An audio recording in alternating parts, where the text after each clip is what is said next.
Hello my gamers. Today I've got a little present for you with the Extinction Spreadsheet v.5. I'm going to basically gloss over all of the stuff that I've already talked about in previous videos of this spreadsheet in order to keep the length down, and I'll link to those videos in the description if you want a more in-depth explanation of everything that's going on in here. And of course the link to access and download this PDF is in the description. So to start off, you might notice there is a baller-ass cover page, which is pretty neat. This table of contents was fun to make in the default Windows 10 like Paint 3D thing, but I got it all done. I think this looks pretty nice. It's a good little way to start this off. And we come down here to the classic weapon damage chart. Nothing has really changed in the damages, except I moved the honey badger up here in its rightful place, and I found out that you can actually put extended mags on the honey badger if you have the IW6X modded client, and it has 420 rounds in reserve, which is pretty based. But the big change here is this part. So if you don't know, there is a Datamine for Extinction. Like, someone pulled a bunch of files out and just dumped them in this paste bin here, and it had exact values for all of the cryptids' HP, which is super convenient. And when I went to test these in game, I believe that the values given in the spreadsheet, like things like these HP values, I believe these are their 2-player HP values, and to get their solo HP values, they're about 90% of these numbers, so you multiply these by 0.9x. So for example, scorpions would be more like 900 HP in solo, hunters 1100, cedars like 1250-ish, phantoms gargoyles 3600, rhinos is like 73, mammoths will be 11,000, something like that. These are super cool because now I don't have uncertainties in, or at least for the 2-player cryptids, we know their exact HP values and there's no uncertainties at all, which would makes testing guns a lot easier in the future. These values here are still the ones that I tested a long time ago, so I'm pretty confident these are all right, except for the stuff involving the Kraken is super weird. I think this tentacle, this tentacle is talking about the tentacle that spawns in on the 3rd hive. I think he's got like a minimum amount of time that he's alive, and so that makes figuring out how much damage he can take before he leaves kind of weird. And then also the Kraken, in the Datamine files for the Kraken, it says that in solo he has 25,000 HP, which is super weird because if you actually like test it with a gun, it's nowhere near that. So I don't know what's going on there. That's something to look into in the future. And then the ancestor, this is actually an exact value. I'll show you how I got this. It's pretty neat. We go to the Datamine. By the way, the link to this Datamine is further in the spreadsheet.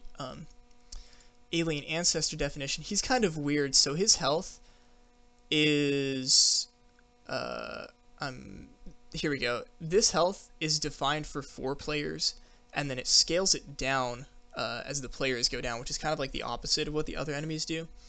So he's got 60k in 4-player, also 60k in 3-player. This is like 39 in 2-player, and then it's a 0.47 multiplier, so it's a little less than half, which is why the ancestor has exactly 28,200 HP in solo.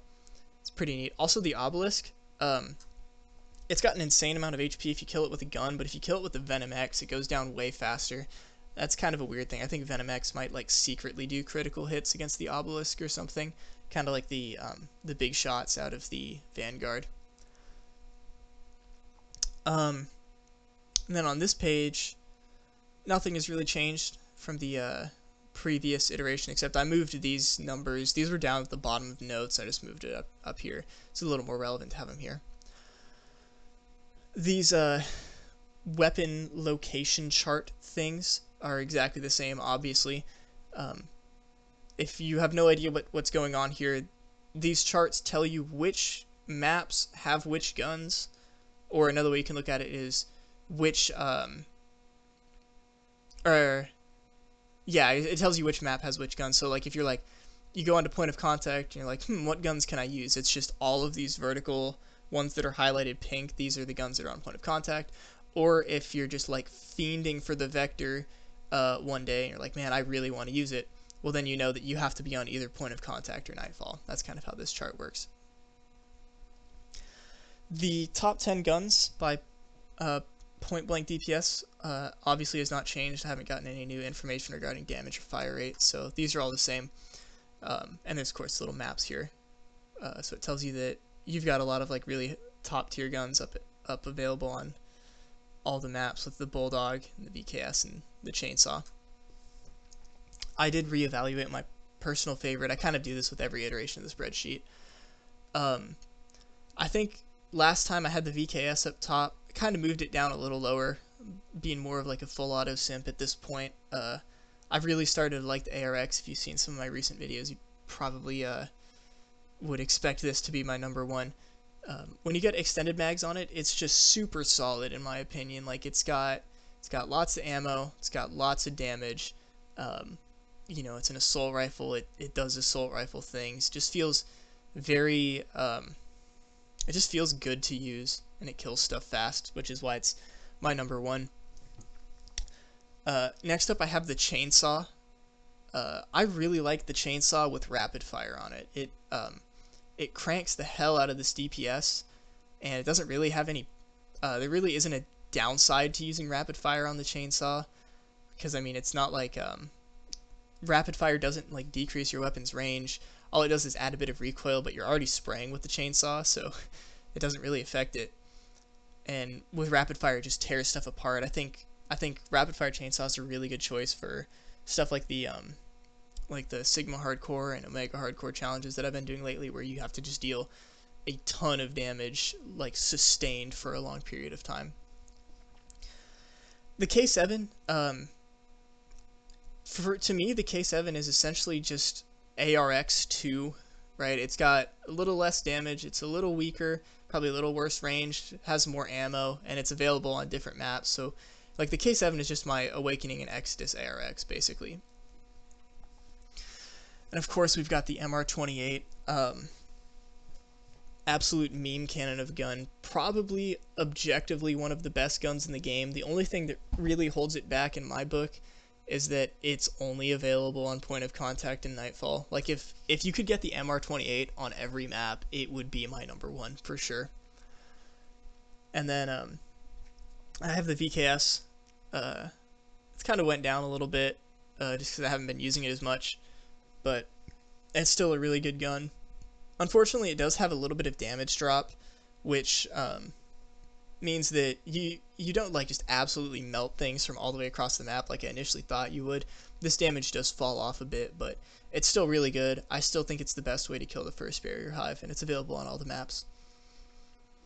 Same thing with the Bulldog. I don't really use it that much, but I do recognize that it is stupidly powerful if you set up for it, and it's available on all the maps. It's still my go-to, well, part of my go-to way to kill the second barrier hive really fast. SA805, I kind of see this like ARX3, basically. It's just an ARX. It feels a little weaker, and it's only available on point of contact. But other than that, it's very similar, which is why it's also in my top 10. The Vector. This is... the Vector is kind of like ARX4 in a way. Again, a little weaker, but it's got really good handling, and it actually has pretty good performance at range, which is a little different than the ARX, which is more of a close range thing. The Vector seems to maintain its damage over a pretty significant distance, which makes it pretty nice. But again, it's only available on the first two maps, which is kind of rough. The Vepr's up here too. It's kind of a little more mid than the Vector, but I used it for like that no loadout run a while back for Nightfall, and it kind of made me realize that it's actually not that bad, even though no one ever uses it. it's got some good point blank DPS, although it is obviously going to be lacking at range.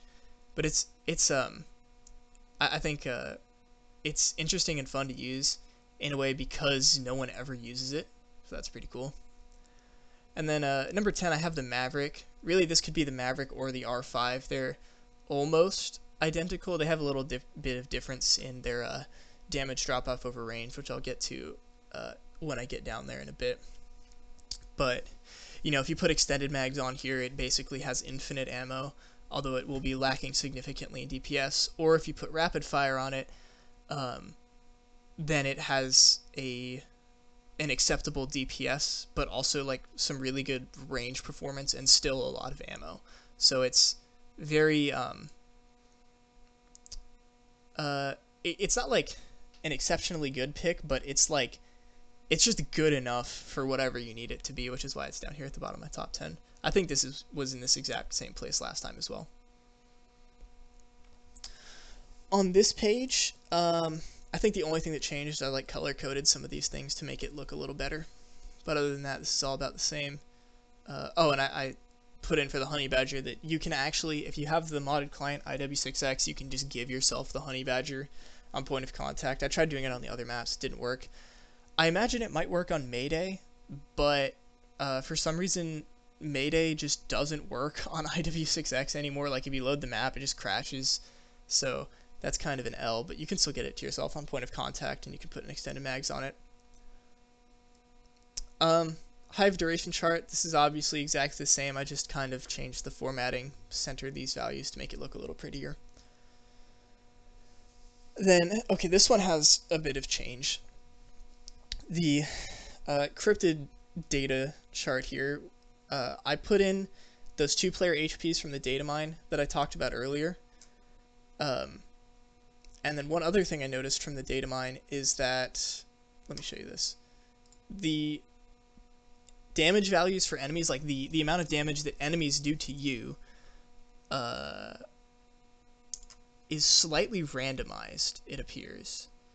Like, if you look here, we've got, so like this alien here, the goon, this is the scout, and it says that it only has one attack, but for some reason they have 3 different versions of the same attack.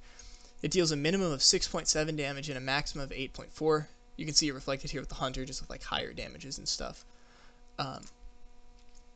If you've ever like played Pokemon seriously, you probably are familiar with the system of damage, like the amount of damage a move can do being like a high roll or a low roll. Like there's a center value for each of these damages, so it's like, you know, like 14 or 15 here for the hunter, and then just on pure RNG you can get a high roll and have that hit do a little more damage, or you can get a low roll and have it do a little less damage, which is kind of interesting because I didn't expect that to be a mechanic at all. But if you look at these damage ranges, a lot of them are pretty small, except for maybe like the Rhino stuff, so it makes sense that no one ever really noticed this.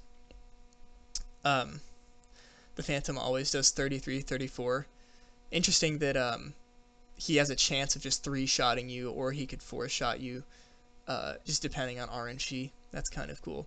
Also, I think some of these like explosion type or like shockwave damages have such a large damage range because like blast radius factors into effect. Like if a seeker blows up and you get really far away from it, you'll take less damage than if he just point blanks you. I think that's a part of it too. And then down here, oh, I need to make sure these aren't under there in the next version spreadsheet. Down here I have the HP multipliers for playing in co-op. So based on these ones, these are the 2-player values. So this is what you multiply it by to find your values in solo or 3-player or 4-player. So compared to these, solo has like 10% less HP on each enemy, and then in 3-player they have like 30% more, and then in 4-player they have 80% more. And then this right here, just to give you a feel of how these how increasing the amount of players from solo, for instance, if you're doing like the Sigma Hardcore challenge, um, effectively going up, doing ultra hardcore, just one person in the game. You have this, the enemies have the same HP. Putting an extra person in gives the enemies 11% more HP.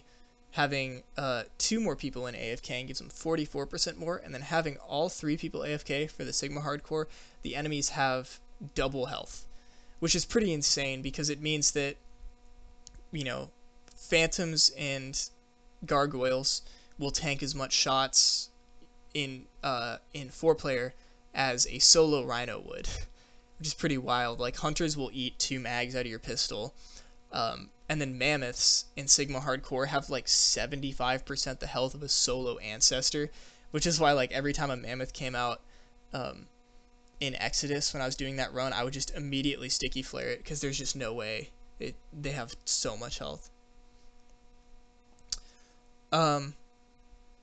Here I just added, on this page, I tested these class ability duration things a little more carefully by using like slowdown and going frame by frame, and the values came out a lot cleaner. Like previously these were like 6.3 and 7.7, but yeah, so it's as you level up your classes, the abilities, they just last longer, which is pretty neat.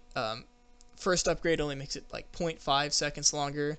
The next 2 all give it 1 second each, and then the final upgrade gives it a whole 2.5 seconds. So, you know, if you're running weapon specialist with Cryptid Slayer ammo, normally you don't get that +4 upgrade because it doesn't make a difference. But if you've got a bunch of skill points left over, it could be a good investment because it makes your class ability last 2.5 seconds longer.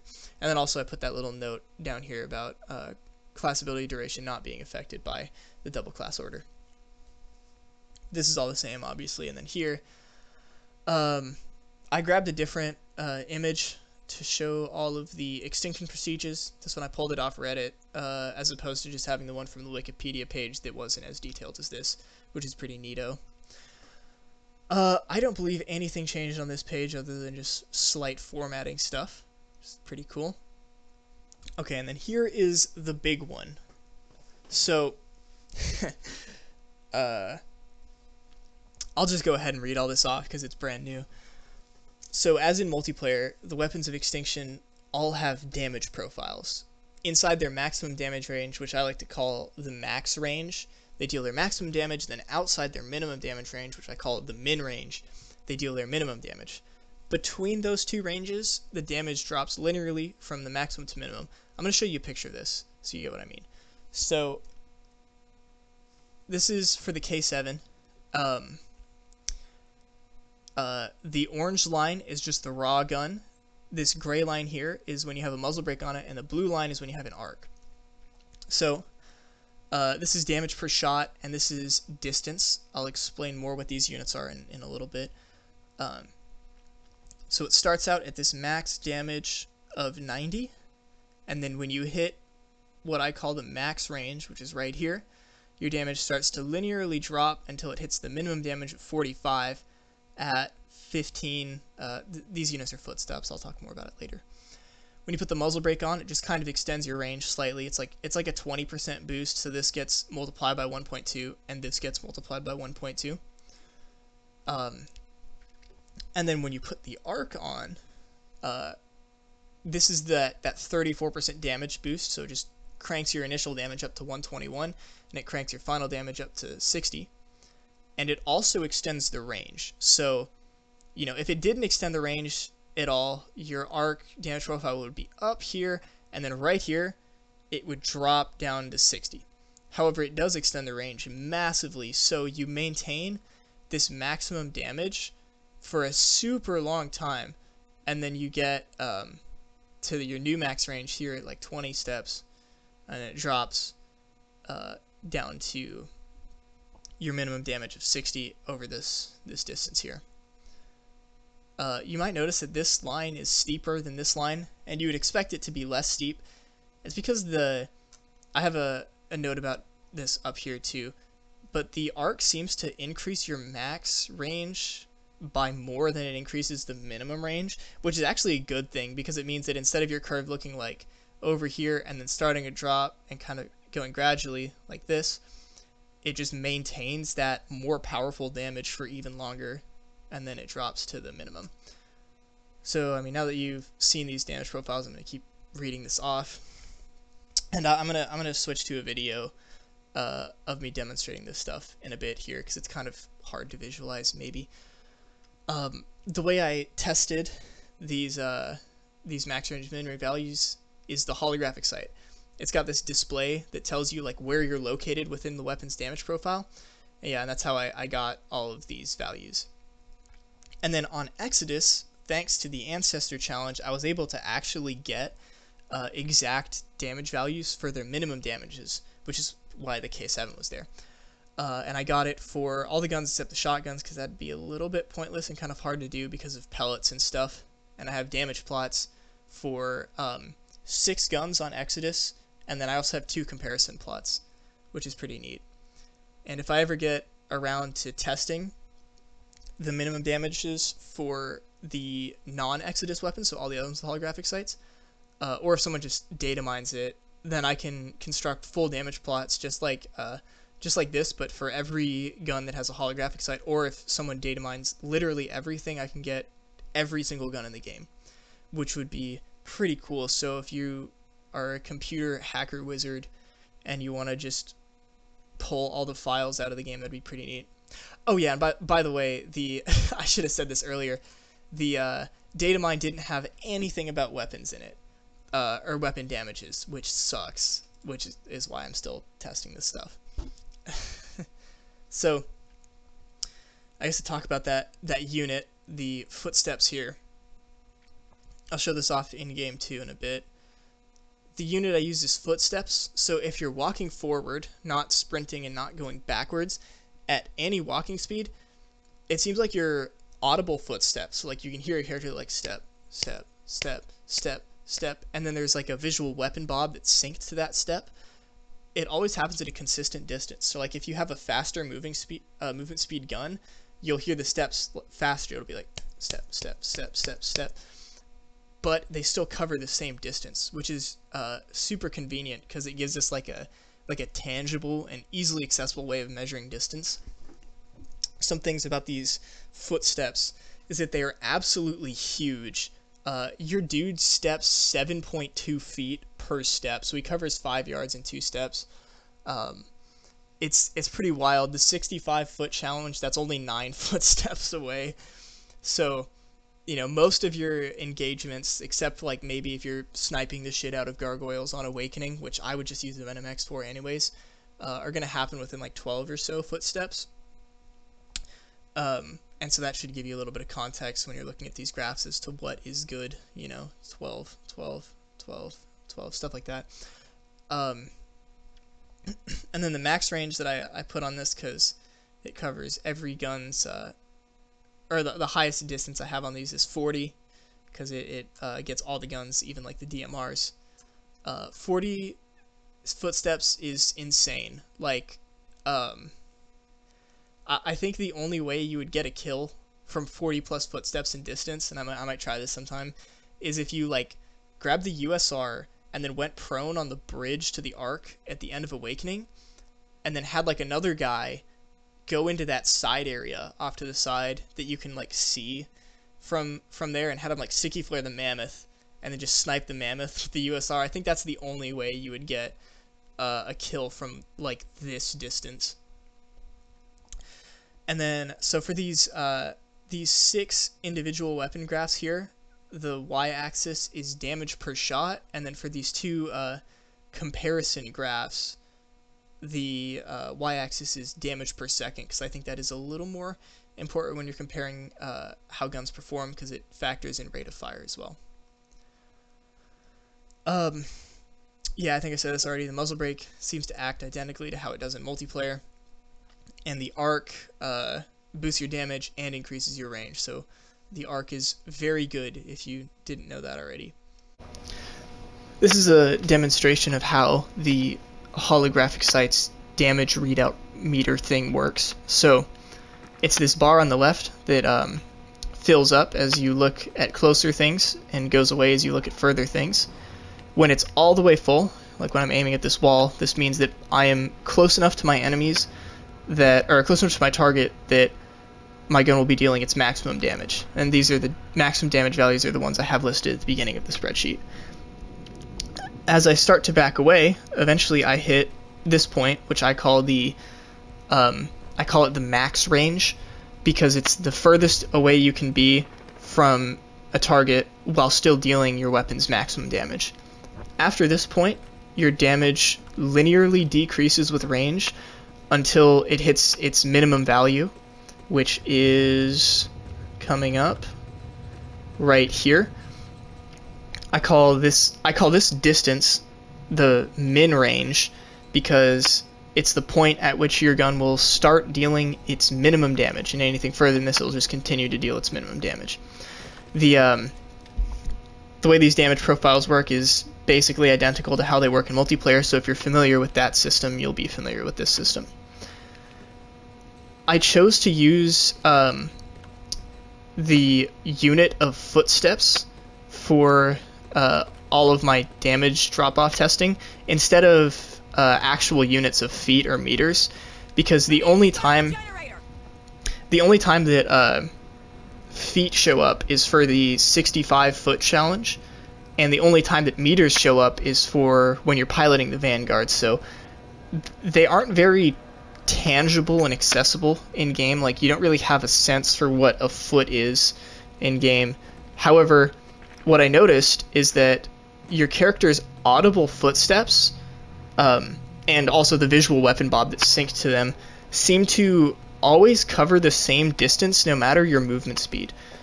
So I'll shut up, you can turn your volume up, and I'll rotate through my Maverick, the Riot Shield, and the pistol so you can see how as my movement speed gets faster, these footsteps, you hear them quicker, but they're actually covering the same distance. So just check this out.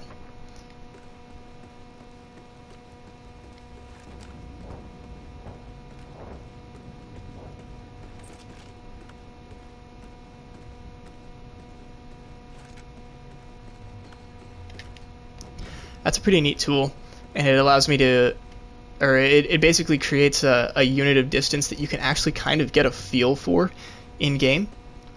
An important thing I noticed about these footsteps, though, is that they only seem to be they're only consistent if you're walking forward.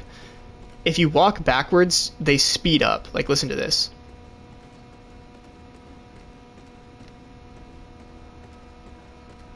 Like, they're faster when you go backwards. And also, I found out when you sprint, obviously the footsteps speed up, but they don't speed up proportional to your movement speed.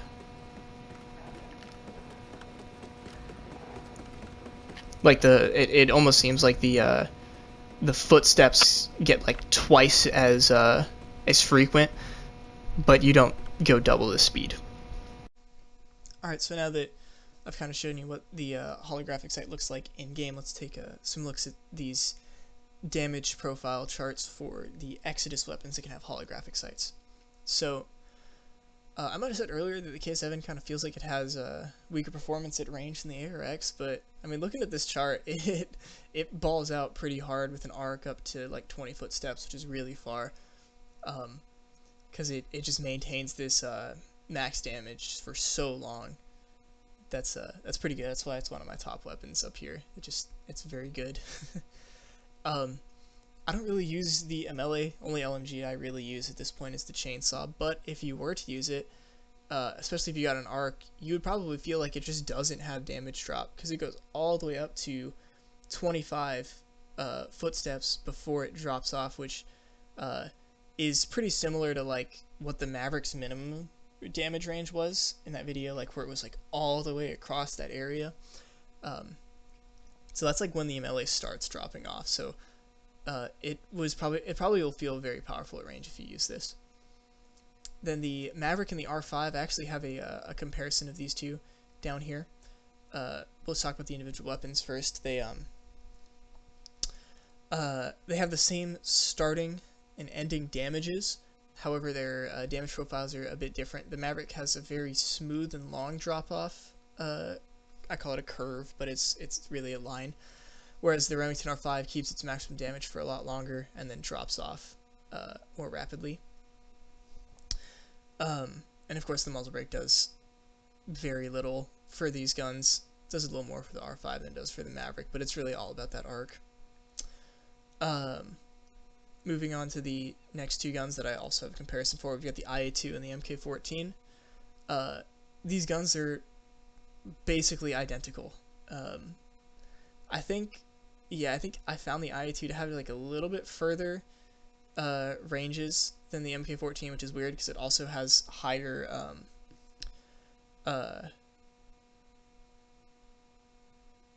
rate of fire as well, which is why if you look down here at their comparison, the IA2 is just higher than the MK14 in all of them. So I think that's pretty clear evidence that the IA2 is probably a better pick than the MK14 in every situation. So in this Maverick versus R5 one, this is probably the most interesting plot I got out of this whole thing. These y-axes here are DPS, or damage per second, not damage per shot, because I feel that's a more important comparison when you're looking at important metric to compare two weapons with, because it factors in their rate of fire. This is more directly tied to how fast it kills things. So the two guns, they have identical starting and finishing damages. However, the Maverick has a higher rate of fire, just slightly, which is why it edges out the R5 at this point blank range by just a little bit. And then you can see the Maverick's gradual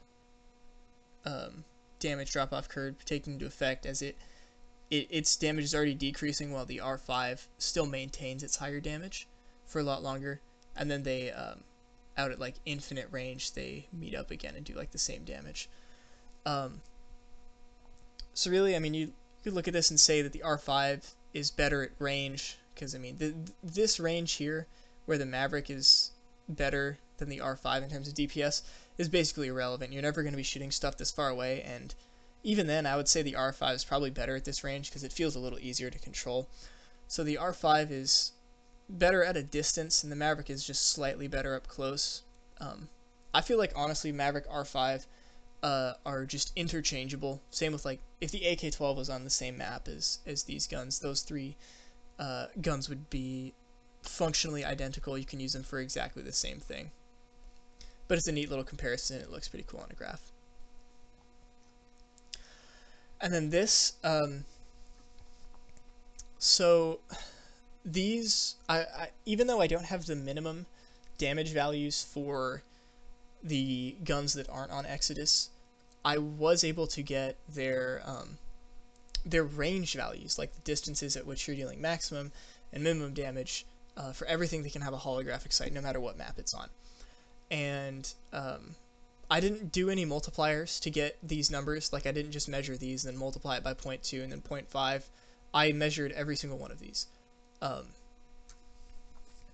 And yeah, if I were to obtain minimum damage values for all of these guns at some point, I can use this data right here to make damage plots for all of them, which would be pretty cool. So maybe I'll have to deal with doing minimum damage testing at some point, or maybe someone's just going to be an absolute Chad and data mine them for me. But yeah, that'll be cool if I ever get around to that. Some things I point out, I just basically down here in the notes explaining what max range and min range are. I feel like it's really easy to get maximum damage range and maximum damage confused, because one of them is talking about distance, the other is talking about damage. So I gave him this weird looking word, max range and min range, and I make sure I capitalize it all the time, just to be really clear whether I'm talking about distance or damage. So if I'm talking about distance, unless I forget to, I will always write it as max range and min range, like capitalized. And then maximum damage will just be written out like this, minimum damage written out like that. This is just all the stuff I've already talked about. And then the MR28 is weird, as you'd expect. It's a weird gun in Extinction. So if you actually look at this damage profile and think about it, it's weird. It stays at its maximum damage until you get 5 steps away, and then it just immediately, just instantly falls to its minimum. It like hits a wall, goes straight down to the minimum damage. There basically isn't a damage drop-off curve for the MR28.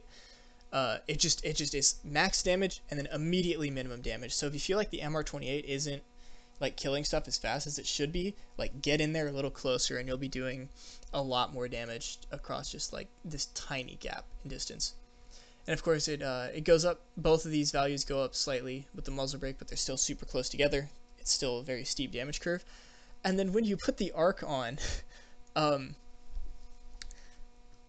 yes, it is actually backwards, visually at least. Like, when you put the arc on the MR28 and look down the holographic sight, the up close, the power meter is empty. And then when we back away, it fills up. And so that got me thinking, like, oh man, this is a huge discovery, but it turns out it's just a visual glitch. The MR28 with an arc, its damage drops just like every other gun, just like the MR28, without any muzzle or with the muzzle brake. So this backwards 11.9 is just a visual glitch.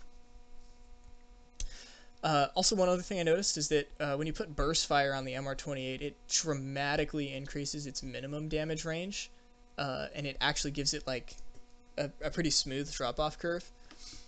However, I would still not recommend using the burst fire because it just absolutely tanks the MR28's DPS. Like, best case scenario, it's like halves the damage per second, because it cuts the damage down like 78% or something per shot. It's ridiculous. So even though it makes the damage profile more smooth, I would not use the MR28 with burst fire.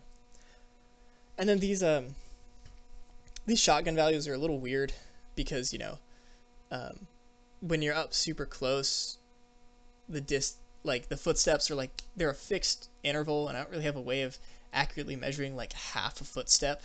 So, you know, these 2s are not necessarily equal. These 5s are not necessarily equal. These 1s aren't necessarily equal. Stuff like that, you know. But they're shotguns, you know, you're supposed to just get as close as possible and go ham with them. So I feel like the damage profiles for these are a little less relevant. And then I guess one more little thing I noted is that though I haven't measured its exact values, the VKS does have damage drop, and I could probably get it'd be hard for me to like get the range values, but I could actually probably get the minimum damage value for the VKS relatively easily against an ancestor. This damage drop, it has the same damage drop in multiplayer. So I'm assuming the other 2 snipers, the USR and the L115, don't have any damage drop, as that would mirror their multiplayer behavior as well, like the VKS does. Then we get to the fun part, we get the notes. It's really long. There's a lot of words. I'm obviously not going to read it. I'm just going to kind of go through, point out what's different. First off, there's a table of contents now. I feel like this is kind of a nice little quality of life change. I messed around with making the table look like a big old like swirl or something, but it just kind of looked weird. So I just have this little brick here. So for the Kraken fight, there's one little note here that's new. Where is it at? Right here. Okay, so I'm going to pull up the Datamine because it's what I got out of here. So go to the Kraken definition. Okay, so it refers, the Kraken, they refer to him having like 3 sub-phases for each like big phase of the 4 stages, you know. They've got the spawn phase, which is when he's you know, just normal, like what happens when he's just there being at the Kraken, doing Kraken things, and the deck isn't heated yet. He's got the charge phase, which is when he puts his tentacles down and he starts like heating himself up, and then the heated phase, which is when the deck is heated. I don't know how good this looks on the screen. I'm going to zoom in a lot. So we're looking at these. So you know, you've got spawn phase durations and stuff. This is pretty good to know for the speedrun. I think these durations are slightly randomized. I think he waits to like play out his last animation at the end of this, and that can kind of screw you over sometimes. So these heated phase health thresholds, This is the percent of HP you have to get the Kraken down to before he leaves and goes to the next stage. So in the first stage, you have to get him down to 80% HP. The next one is 55, then 30, and then 0. This is that whole Kraken not losing 25% of HP per phase. It's actually 20, 25, 25, 30. Something else that I feel like you should know is this. This is the spawn phase min health limit. This is big. This might change the way you do the Kraken fight. Just like down here with the heated phase, like min health limit and threshold, once you get the Kraken down to these values in the spawn phase, he no longer takes damage. So if you're on the turret as the Kraken, has just came in, he's not charged up, he's not heating the deck, and you're just going ham and you use the entire turret ammo, you didn't kill him. You left him with 10% more of his HP that you have to deal before he leaves. So if you're shooting the Kraken with a turret while he's not glowing, if the health bar stops moving, or you hit like these values like 90%, 65%, 40%, and 20%, just stop shooting him, because he will not take any more damage until he begins his charge phase. At this point, you can shoot him until he stops taking damage again, and then he will initiate his phase transfer. So yeah, basically for the Kraken fight, just be don't ever just blindly shoot the hell out of him with the turret. Keep your eyes on the health bar, and then once the health bar stops going down, just get off the turret and stop wasting ammo on it. Kind of similar to the breeder fight, where he has like the 50% health limit in the final fight, where you get him down to 50 and then he goes away, or you get him down to 50 and then he becomes invincible and he goes away and does the Rhino thing, comes back down again. Same deal with the Kraken. Once he becomes invisible, just stop shooting him and don't waste ammo. But yeah, that's the only thing new in the boss fight section. Let me zoom out a little bit. Okay, so the weapon rotation. I kind of worked on getting a good rotation with the Riot Shield, so that I don't like shit all over my loadout and like fumble around with everything. Basically what I found out is this little corny graphic that I made using like renders from the JP wiki and like this screenshot of the Doom Eternal weapon wheel with 4. This is kind of the rotation that I like to set up. I think this one's pretty cool because basically you want to just never have the Riot Shield out, because that like gets you killed sometimes. So every time you have the pistol, you just double tap triangle and it takes you back to the your primary gun. The way you set this up and you get your weapons like rotation to be like this is you buy the Riot Shield with like your bonus cash just immediately off spawning in, and then you just never let your Riot Shield be gone for an extended period of time. Like as soon as the Riot Shield breaks, just buy another one, and then this loadout will be maintained for the whole game. If you wait too long after your Riot Shield gets broken, or like you get a new weapon while it's broken, it'll like mess this rotation up and it'll put your Riot Shield like here, it'll like switch the Riot Shield and the pistol, so it gets like super weird and like out of whack, and you'll keep pulling the Riot Shield up when you don't want to. So I like to set this up as soon as I can and just maintain it for the whole game, because you can kind of get good at doing these swaps and expecting which gun, or like knowing which gun you're going to be pulling out next. It's not obviously necessary to beat the game, but I find it fun to try and just get better at the game in weird little ways like this. Nothing new here in the money multipliers. Nothing new here in the specialized ammo. There's still that whack-ass Cryptid Slayer ammo thing. I haven't written anything new in the relics, but that is a section that I should probably expand in the future. So enemies, I included a note about the co-op HP scaling, which is what I talked about earlier with the up in the cryptid chart section, but I'll go over it again. So the HP values that I got from the Datamine, I'll actually show you them now so you can see that I'm not just like pulling this out of my ass. you go to these ones that say like alien definition. So like armory alien definition, this is for the enemies that spawn in on nightfall. You've got scouts 275, hunters 1200. These are seekers 175, scorpions 1000, rhino 8,000, leper 500, and then the brute. This is a phantom. And actually, while I'm at it, let me show you more of these things. We go to Kraken not Kraken definition. Sorry, I want beacon definition. Beacon is Mayday. These are all the same aliens, except it's just referred to as a cedar and it has 1400. These HP values I believe are the 2-player values. I'll show you the awakening ones next. So they show up as awakening is just referred to as DLC 3. So you go here into alien definition, and then they're just written as well. Here's mammoths. They have 12,000. Gargoyles, then bombers. Then Exodus is referred to as last. I don't need to pull it up because there's nothing new. And then the point of contact is referred to as default. So default alien definition is point of contact aliens. You'll see that there's no phantoms or anything on this.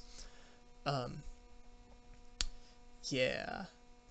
There's one other thing I wanted to say about these. Okay, yeah. So there's I'm looking for it. I'm looking for the alien definition thing.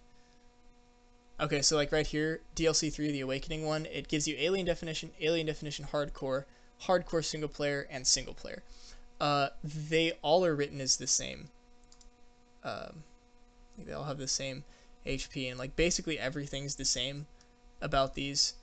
I think the only thing that's different is there might be some values that are slightly different, talking about like the AI and stuff, but all the damage values and like the health values listed here are all the same.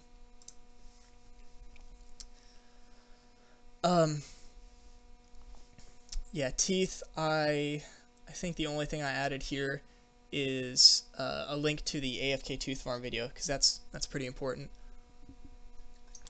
Then in ultra hardcore,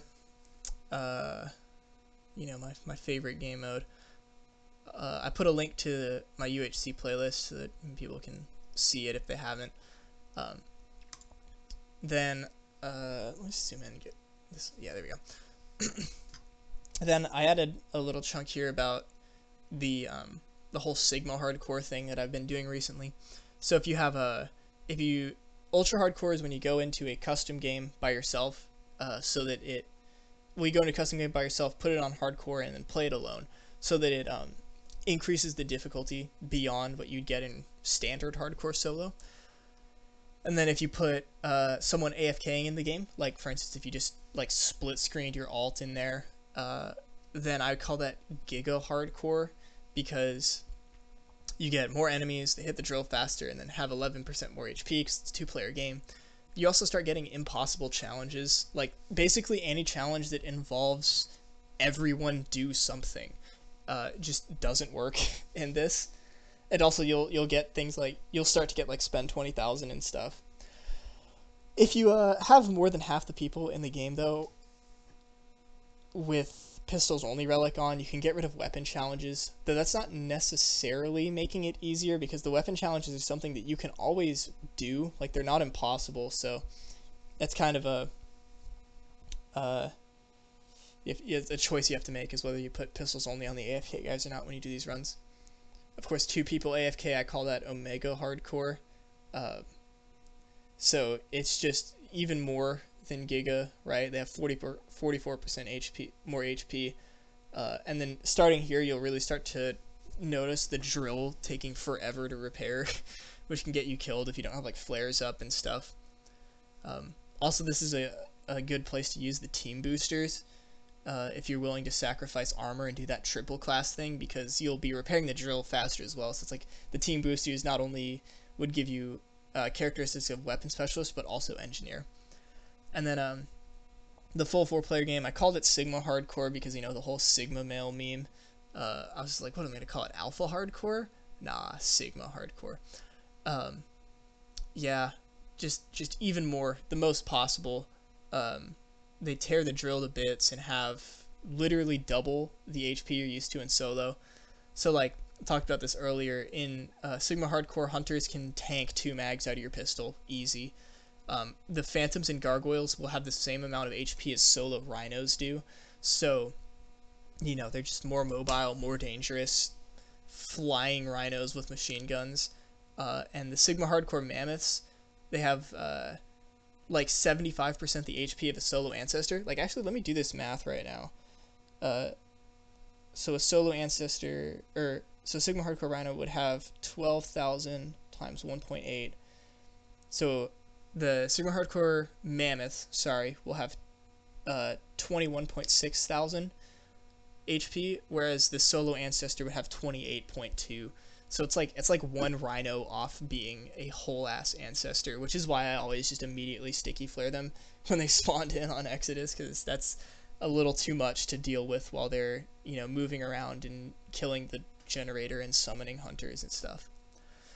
And then as you might have seen from my videos, which here's the playlist by the way, the hardest parts of these like super crazy experimental forbidden difficulties is usually the boss fights, because those more than anything else are designed for 4-player strategies. Like Mayday, the Kraken fight is designed for one person being on the turret with like 2 people guarding him, and so when it's just one person on the turret and also guarding himself, these boss fights get pretty unfair, which makes them kind of fun, so that's cool. Speed tech, all the same, except I dropped a link to the speedrun breakdown video where I talk about them. Glitches, basically I just added the infinite grenade turret glitch here that you can use for the infinite tooth farm. I also, I know a big thing that I've been looking for a long time is, I call it the full turret clip. Basically in co-op, well,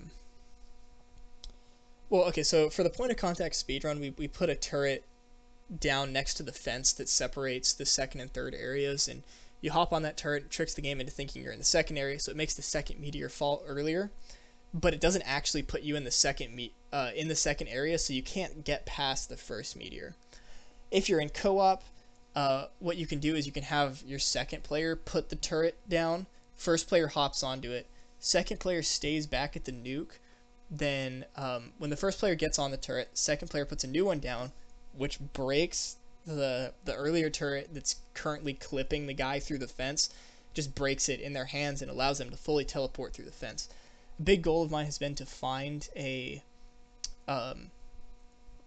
version of that full turret clip which fully teleports you through walls in solo, and this infinite ammo grenade turret glitch actually got me so close to finding it, but I wasn't able to make it work. Like, I was able to get on the turret with like the glitch, and I was able to have the turret break in my hands identically to how it does in co-op, but it didn't teleport me through the fence. It just put me back where I hopped on the turret from. So as of now, I still have not found the full turret clip in solo.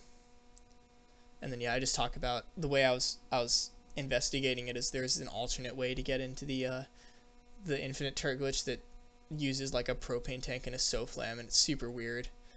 But yeah. Miscellaneous, I don't think I added anything new in here. Then all this stuff at the end, this is new though. So recently I've been making all of my like videos have neato little Extinction concept art and 3D renders that people haven't seen before. And right here I just dropped all the links to where I get them. So John Rizzo, absolute gangster. He was like the guy back in 2014 for like Extinction YouTube. And he does a lot of really high quality like long form analytical reviews of zombies and stuff now, as well as shitposts. He's pretty epic, and he drops his 3D renders that he makes in his DeviantArt here. This guy, Jake Geiger, he's got a website with like concept art. Actually, let me pull these things up. So this is the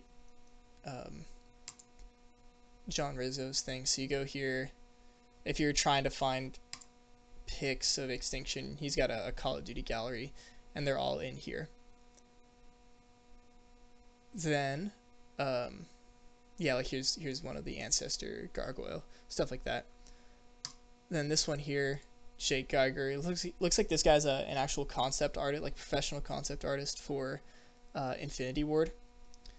And so once they load in, you can see there's lots of stuff here for Extinction. Pretty neato stuff. I think like this image here is actually one of the used in one of the like player backgrounds or like title cards or whatever in game. This is like a spooky version of Extinction. It's pretty neat. And then I really like this one about the point of contact loading screen. Ancestor stuff is really cool. Like, this looks badass.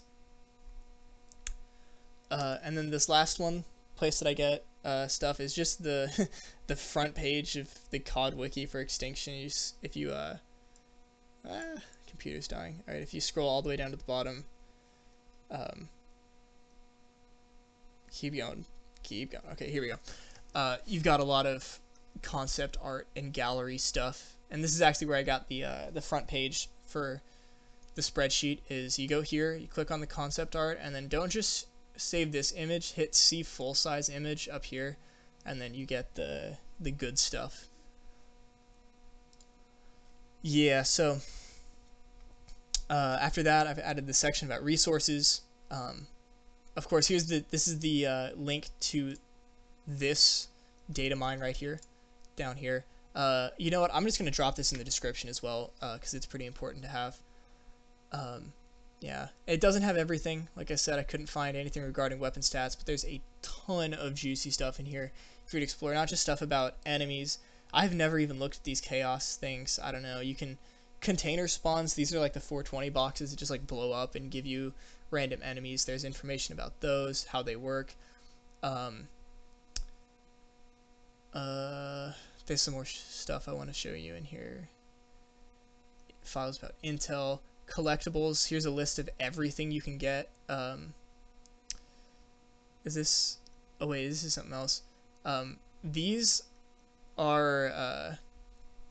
if you're playing on IW6X, if you use the give function, these are what you type in to get like your guns. And then if you just put underscore afterwards, you can get your attachments and stuff. So like, for instance, if you did this L115 and you just didn't do this underscore alien L115 A3VZ scope, you would have an L115 without a scope. You can give yourself the honey badger if you do underscore X mags. You can give it extended mags, which is pretty neat. There's more, like, I think there's like an attachment table or something in here. Let me see if I can find that, because there's some cool stuff in here. You can like make cursed guns.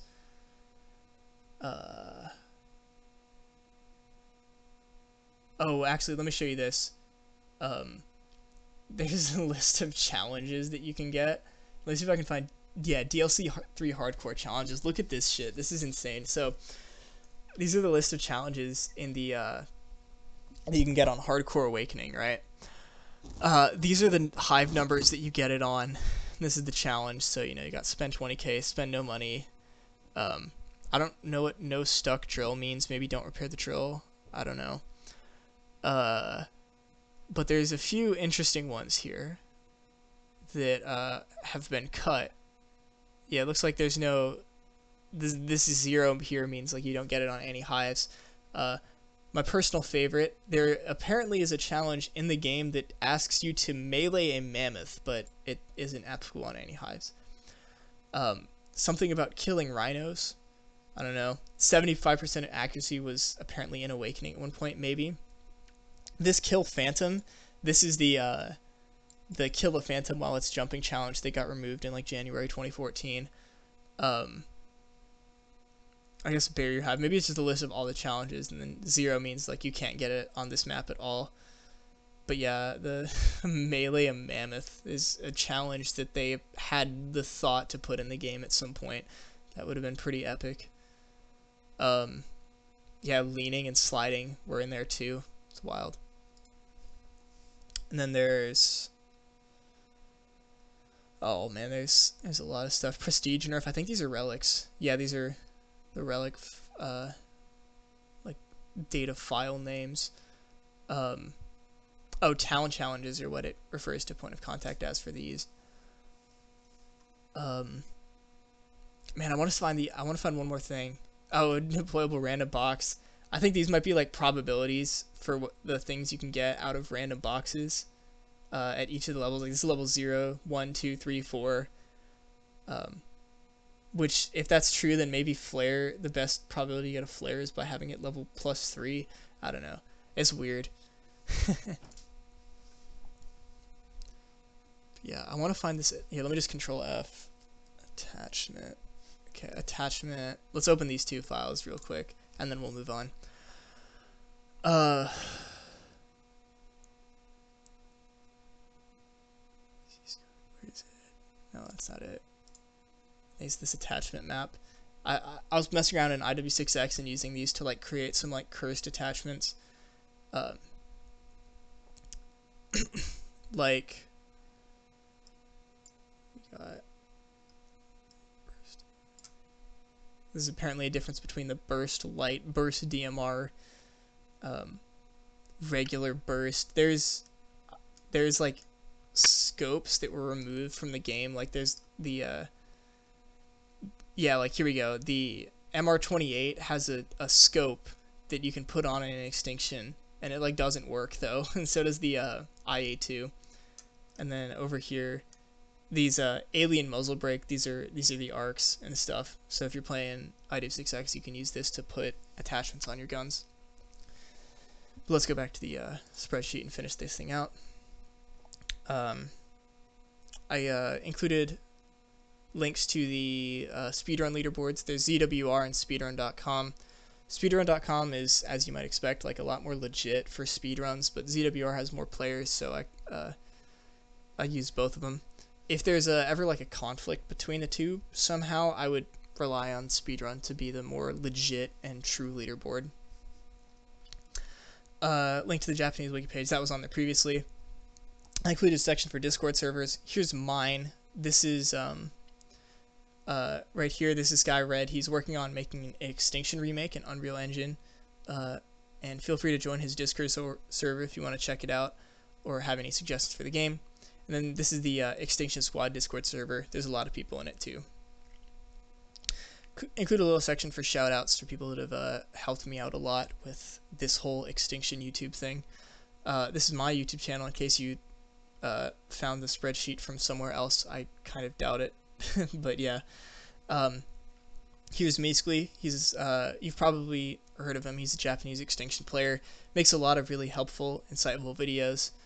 He taught me about the CS ammo weapon specialist thing, which, you know, allowed me to find a faster way to kill barrier hives and bring the POC speedrun world record all the way down. So I'm really thankful for this guy. Extra Beer, he plays on the 360 and has just some absolutely nutty world records on Exodus. He's been a big help in my speedrunning efforts and a really good friend. So I linked his YouTube channel here. He just got a new Elgato and might be dropping some new videos soon. I know he's working on the point of contact 2-player speedrun, so that'll be pretty neat. He's got some cool stuff coming. Then Stewie, he's the guy with the solo speedrun records on Nightfall and Awakening. And I might add, between me, Extra Beer, and Stewie, we have the solo speedrun records on everything but Mayday. That one, solo Mimbo still has those. Stu's the guy who got me to into speedrunning Extinction in the first place, which, you know, that 3743 point of contact video blowing up is kind of what got me able to, you know, reach Extinction players with my channel. So really thankful for this guy as well. And the last person I want to shout out is my friend Tomb. He doesn't really have a YouTube channel, but he's sat in SharePlay sessions with me for literally fucking hours and coached me through all the high score runs that you've seen recently. Yeah, he doesn't have YouTube, but if you're on PS4, feel free to add him. He needs people to do co-op high score runs with. So yeah, if you're good and you want to do co-op runs, add this guy. His gamertag is Tomb in the Womb. And then here's an entire page of just everything that I implemented in this one. I'm probably not going to read these because I already did them, but yeah, this was fun. Oh, here we go. Honey Badger.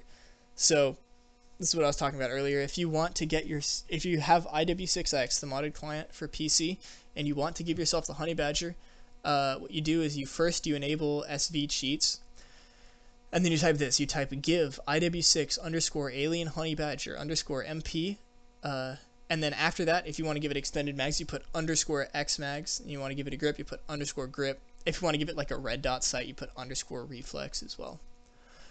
And I could not get an arc on the Honey Badger.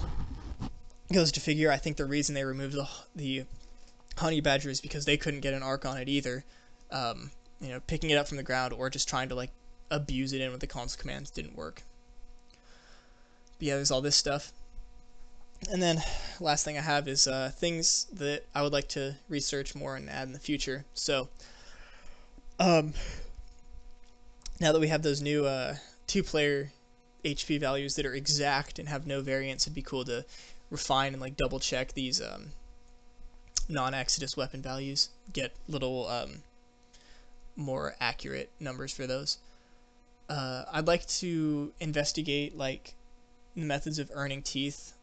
At this point, everyone knows, or well, not everyone knows, but we know how to get teeth efficiently. We know how to grind for double class in pretty much the most efficient way possible, but I don't think anyone has ever made like a completely deterministic tooth earning model that like accurately predicts every single game 100% of the time, and there's never just like a tooth or two of fudge, and you don't have anything like, nothing vague. Everything is exact.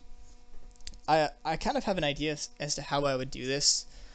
Basically, you would need to zero out your kill tooth, because you have that tooth you get for every 300 kills that's global and carries over between games, and it always like fuzzes up your results when you're trying to find out how many teeth you got, because you never know, like, oh, did I get 2 kills from teeth or did I get 3 in this game? And so what you could do is you could just play a game and immediately end it as soon as you get the kill tooth, record your number of kills, and then at that point you'll based on the amount of global, like, you immediately record your global amount of kills, and then every addition of 300 to that global kill will be exactly when you earn a tooth, no exceptions. That would be kind of like the basis for how I would do this.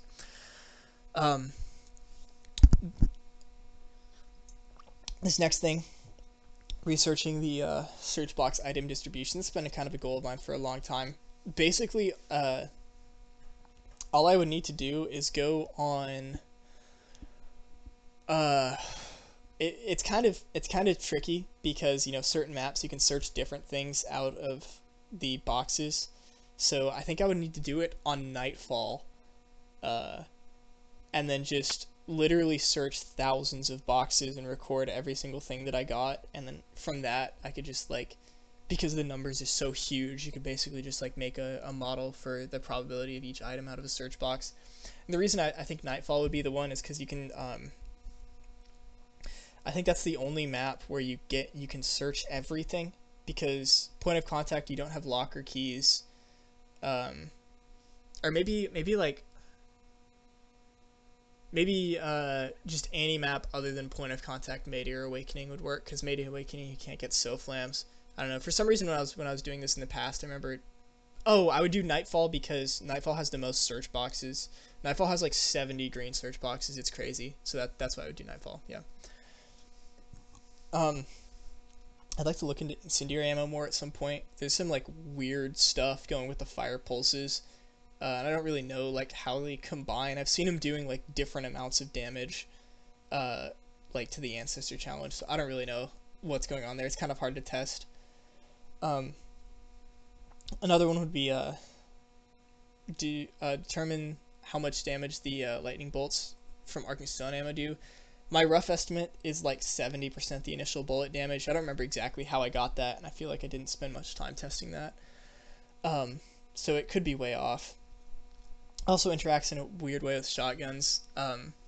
Mitsuki did this video pretty recently where he showed that the stun ammo like did fucking no damage out of a bulldog, or like the arcing stun, and it's probably because it was doing damage based off of an individual pellet hitting, just one pellet, so like doing damage based off of 75 instead of all 8, which is like 600. This one would be too hard to investigate, but I haven't done it yet.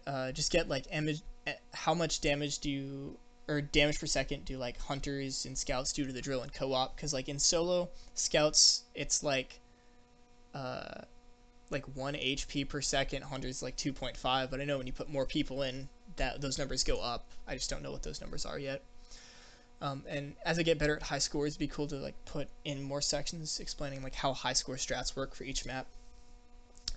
Of course, the big one, damage plots for non-Exodus holosite weapons. You know, if I ever get around to testing the min damage of the other guns, it'd be kind of tricky, but I feel like it could be possible. Or if someone just data mines it, then I would just have to compile the data into damage plots for y'all to see. I'd like to test burst fire more. You know, I've tried it out on the MR28, but that's about it. And it'd be sick to see if it's like actually viable on certain weapons, like if the SC 2010 with burst fire is just secretly a top tier. That'd be pretty neat to know. And then it'd be cool to look into the weapon specialist ability a little more though, because you know it's super fucked. The like it says it gives you a massive increase in damage, but it actually decreases your damage per shot. It says it increases your teammates' damage. I have never even attempted to test that. So that'd be an interesting thing to like see if it works, because that could impact if it just like doubles your teammates' damage if they're near you. That could impact the way you could like kill ancestors or something. But yeah, that's it for this massive 28-page, like 6,000 word document. Yeah, my throat hurts. I've been talking for like 2 hours. Thanks for watching.